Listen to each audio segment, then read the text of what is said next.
ચાલો આજે આપણે એક એવા સવાલની ઊંડાણમાં જઈએ જે સદીઓથી પૂછાતો આવ્યો છે. પાપ એની શરૂઆત થઈ ક્યાંથી અને એનો અંત આવશે કેવી રીતે? આખી વાતને એટલે કે સૃષ્ટિની શરૂઆતથી લઈને એના અંત સુધીના આ મોટા સંઘર્ષને આપણે સમજવાની કોશિશ કરીશું. અને જો આ સવાલ કંઈ ખાલી ફિલોસોફરો કે ધર્મગુરુઓ માટે નથી. ના, આ આપણા બધા માટે છે. આ જ સવાલ આપણને આખી ચર્ચામાં રસ્તો બતાવશે અને આપણને એક ઊંડા સત્ય સુધી પહોંચાડશે. તો ચાલો શરૂ કરીએ. આપણે આખી વાતને 5 મુખ્ય ભાગમાં સમજીશું. પહેલું, શૈતાનનું જૂઠાણું અને આદમની પસંદગી. બીજું, પશ્ચાતાપ એટલે કે જૂઠાણું પાછું આપવું. ત્રીજું, ઈશ્વરની આજ્ઞા અને એમના ન્યાયની સાબિતી. ચોથું, અઝાઝેલનું રૂપક જે પાપની ઈચ્છાના સ્થાનાંતરણ વિશે છે. અને છેલ્લે, અંતિમ ન્યાય અને સૃષ્ટિની પૂર્ણતા. ચાલો એક પછી એક આગળ વધીએ. તો આ બધી ગરબડની શરૂઆત ક્યાંથી થઈ?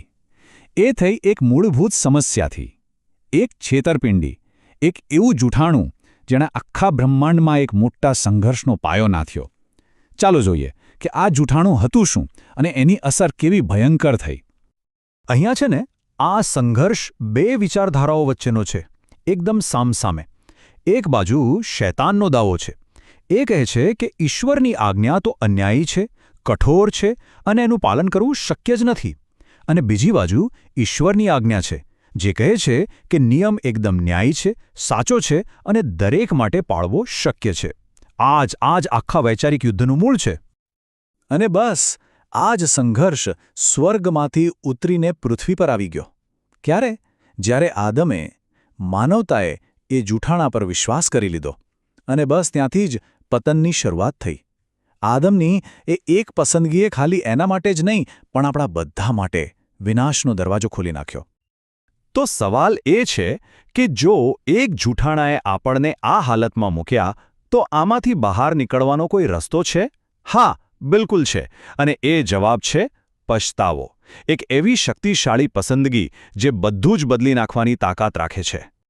હવે આ સમજૂતી પ્રમાણે પસ્તાવો એટલે ખાલી સોરી કહી દેવું કે કરેલી ભૂલ માટે દુઃખી થવું એટલું જ નથી. ના, એનાથી ઘણું વધારે છે. એ આપણી સ્વતંત્ર ઈચ્છાનો એક મોટો નિર્ણય છે.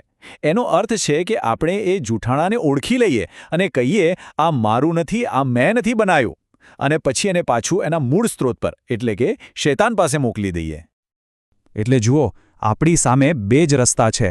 પહેલો રસ્તો, છેતરપિંડીને ઓળખીને આપણી સ્વતંત્ર ઈચ્છાથી એનો અસ્વીકાર કરવો, એટલે કે પછતાવો કરવો અને એ જૂઠાણાને શૈતાન પાસે પાછું મોકલી દેવું.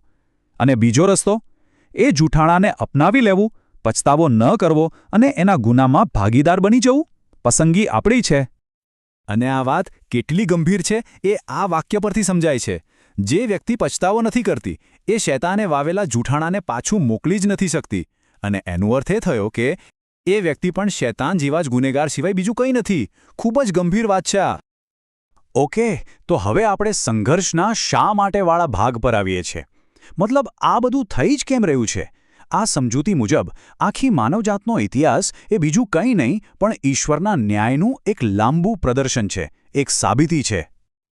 પણ અહીં એક સવાલ તરત જ મગજમાં આવે, ખરું ને? કે જો ઈશ્વર આટલા શક્તિશાળી છે, તો એમણે શૈતાનનો તરત જ નાશ કેમ ન કરી દીધો? એ બળવાને ત્યાં જ કેમ ન દબાવી દીધો? પણ એનો જવાબ ઈશ્વરની યોજનાના ઊંડા હેતુને સામે લાવે છે.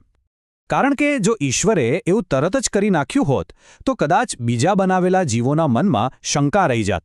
એમને કદાચ એવું લાગત કે ઈશ્વર અન્યાયી છે. એટલે આટલો લાંબો સમય આપવામાં આવ્યો, જેથી સાબિત થઈ શકે કે ઈશ્વરની આજ્ઞા સાચી અને ન્યાયી છે. અને એ પણ સાબિત થઈ શકે કે એમનો પ્રેમ અને ન્યાય શું છે. જેથી ભવિષ્યમાં કોઈ બીજો શૈતાન પેદા ન થાય.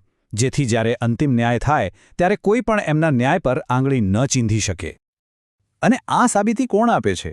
આપણે મનુષ્યો. ખાસ કરીને સંતો અને શહીદો, જેઓ મૃત્યુનો સામનો કરીને પણ ઈશ્વરની આજ્ઞાનું પાલન કરે છે. એ લોકો અંતિમ પુરાવો બને છે. એમનું જીવન અને એમનું બલિદાન એ વાતની સાબિતી છે કે ઈશ્વરનો નિયમ પાળી શકાય છે અને શૈતાનનું જૂઠાણું શરૂઆતથી જ ખોટું હતું. ઠીક છે, તો હવે સૌથી મુખ્ય મુદ્દા પર આવીએ, આ બધી વાતનું કેન્દ્રબિંદુ કે આ પાપની ઈચ્છાનું સ્થાનાંતરણ થાય છે કેવી રીતે. ચાલો હવે આખી દલીલના સૌથી રસપ્રદ અને કદાચ સૌથી જટિલ ભાગને સમજીએ, જે એક પ્રાચીન રૂપક પર આધારિત છે. આ રૂપક છે અઝાઝેલ બકરાનું. જુઓ, જૂના કરારમાં પ્રાયશ્ચિતના દિવસે આવો એક રિવાજ હતો. લોકોના પાપ એક બકરા પર નાખીને એને જંગલમાં, રણમાં મોકલી દેવામાં આવતો. આ સમજૂતીમાં એ બકરો શૈતાનનું પ્રતીક છે. અને અહીંયા સૌથી મહત્વની વાત એ છે કે એના પર પાપ નહીં, પણ પાપ કરવાની જે ઈચ્છા છે, જે જૂઠાણું છે, એને પાછું મોકલવામાં આવે છે. એટલે અહીં બે અલગ અલગ ટ્રાન્સફર થાય છે, અને આ સમજવું ખૂબ જ જરૂરી છે. જુઓ, આપણા પાપ અને એની સજા, એનું બોજ ઈસુ ખ્રિસ્ત પોતાના લોહીથી ઉઠાવે છે. એ છે પ્રાયશ્ચિત.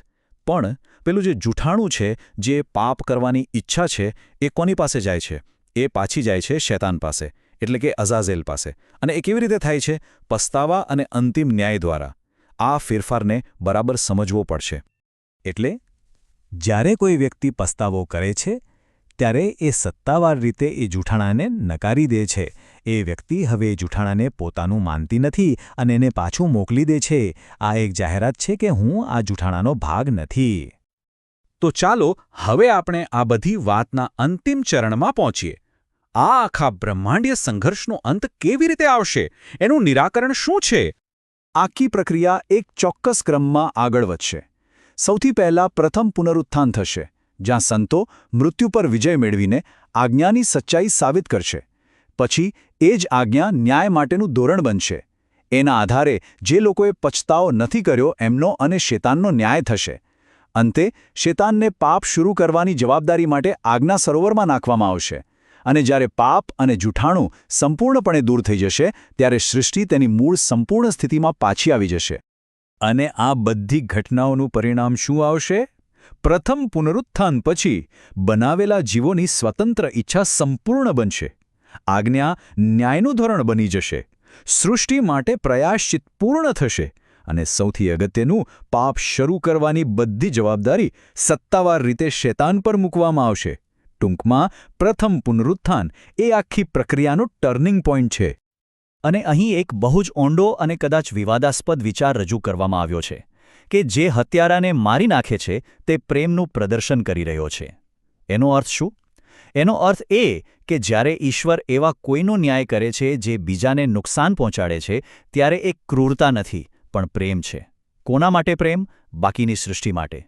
આમ ન્યાય દ્વારા ઈશ્વરનો પ્રેમ પ્રગટ થાય છે. અને આ બધી ચર્ચા આપણને એક અંતિમ સવાલ પર લાવીને ઊભા રાખે છે. આપણી સ્વતંત્ર ઈચ્છાની અંતિમ પસંદગી ખરેખર શું દર્શાવે છે? જો આપણી દરેક પસંદગી કાં તો સત્યને સ્વીકારે છે અથવા તો જૂઠાણાને, તો પછી આપણી આ પસંદગી કરવાની શક્તિનું સાચું મહત્વ શું છે? આ સવાલ સાથે આપણે આજની ચર્ચાને અહીં જ વિરામ આપીએ છીએ. વિચારવા માટે.